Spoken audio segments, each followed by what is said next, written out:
What's good, Pack Nation? This is Packin with Gary, breaking down the good, the bad, and the ugly of Wolfpack hoops and everything in between. So let's talk ball. And please like and subscribe so we can, interact. All right, so I was going to do a video with you all about Maui. And as I started to watch this, I was like, look, if I put up a video about each game, you're going to think it's a replica. It's the same mistakes over and over and over again, right? So I'm thinking I'm going to go ahead and move on. And let's talk about, something I think everybody has an opinion on, and that's lineups, right? Like who should be playing, who shouldn't. I want to hear your thoughts. So I'll go ahead and give you my 2 cents. Okay. So I really have like five lineups that I really like. I mean, this team has so much flexibility, and positional basketball that could be played almost. So first, is my baseline reliable lineup. That's what I call it, baseline reliable. That's going to be Copeland, Abel, Williams, Lubin, and Sagnia. So baseline reliable is they can get you there. Either they're going to already be in the paint or they can get to the paint, right? We know Matt Abel, he's a great shooter, but he can drive the ball, put pressure on the defense. Copeland is going to get in the paint. Um, this lineup gives you two bigs, plenty of strength in the paint. It also gives you, the shooting. And then, like I said, with Copeland, you got a point guard that puts pressure on the defense by attacking the rim and attacking closeouts if you do, try to close out late to keep him from shooting. So I feel this lineup is, very dangerous in the pick and roll and pick and pop scenarios. Okay. That is, a pretty good lineup there. I wouldn't say it's like my favorite, but it's definitely one that is solid.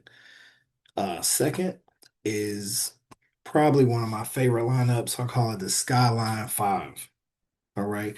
That's Copeland, McNeil, Williams, Dean, Sagnia. Okay. Reason I call it the Skyline Five, we're long. That's a long lineup. You got Copeland at the point guard. It's probably gonna be bigger than most of the point guards. McNeil at the two. He's got positional size there, bigger than most two guards. Williams may not be the tallest, but he's going to body any regular three-man, any small forward, hence the word small, and he's not a small dude. Then you have Dean playing the power forward. Not really about, power.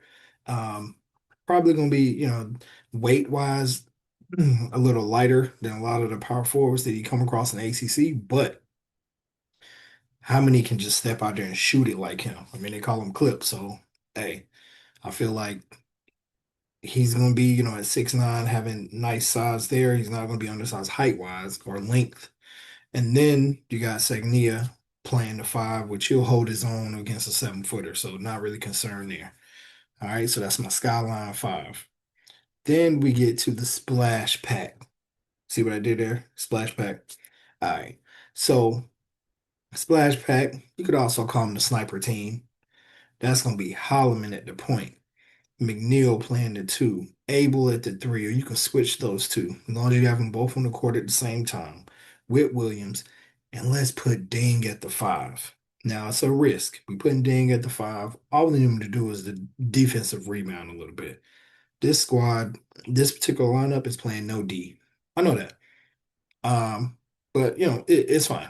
That's not what we're not playing D anyway. So we might as well just go out there and just outscore people and shoot the three better than everybody else. So that's why I like this lineup because you're not going to outshoot us from three with this particular lineup. And it sounds like a joke when I say that with the defense. I'm not joking. Like it is what it is. We're not playing defense. So if you're not going to play D and guard at three, you might as well beat the other team at shooting at three. Okay, so we'll have to wait and see. Um, See if they can actually put that together. If he can get Dean to rebound a little bit, like he is actually 6'9", and see if that plays out. Now, the next one that I have for you is the bully team. Okay, that's gonna be probably the most fun to watch, most crowd pleasing. It's gonna be the team that is gonna play harder. than everybody else out there. They're never going to back down. Probably going to foul a lot, but it is what it is. You're not playing the bully team a long period anyway, but it's just to set the tone sometimes. That's Copeland, Holloman, Williams, Lubin, and Ibube. Yes, I said it. Ibube, you gotta play Ibube. Like he's sitting on the bench over there. We got him in the game. I forget what game it was, and y'all can help me out. But he comes in a blowout and he steals the ball, dribbles, he's handling the ball himself, goes on a fast break, Euro, and a late, like, come on, man, what we doing? Why can't this guy get on the court? He's got 5 fouls to give. So, that's another thing. I will cover that another time. I do feel like we are um with Lubin sometimes playing them longer stretches than what we need to, and it might be wearing them down a little bit, causing us to give up offensive boards, but that's something else for us to discuss. So lastly, but not least, call this lineup the clamp crew. All right, clamp crew, man, they're gonna lock you up. Great defensive lineup. We're gonna put Copeland at the point, Abel at the two, playing the passing lane, still holding his own. Arsenal at the three. It's the first time I've said his name because he's been such a huge letdown for me, but I'm hoping that what he showed us in that second game in Maui, he will bounce back to. Williams at the four, and then Sagnia at the five, clearing the boards, blocking shots.